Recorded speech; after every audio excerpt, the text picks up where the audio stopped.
وہ بزرگ نے بڑی زبردست بات کی. مجھے کہنے لگے مولوی صاحب لذت اللہ نے صرف 2 چیزوں میں رکھی ہے, ایک اپنی راہ میں لڑنے میں اور ایک روزہ افطار کرنے میں. نے کہا مزہ اللہ نے کس میں رکھا ہے؟ صرف ایک خدا کی راہ میں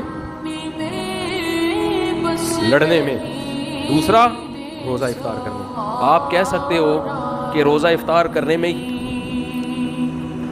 جو لذت ہے وہ کھانے پینے کی لذت ہوگی.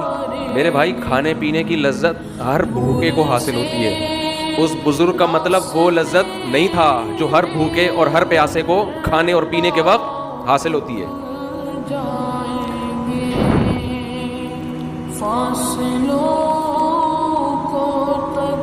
یہ جو روزے دار کو افطاری کے وقت لذت حاصل ہوتی ہے, یہ وہ لذت ہے جس لذت کے حاصل کرنے کے لیے دل میں اللہ کی محبت کا ہونا ضروری ہے.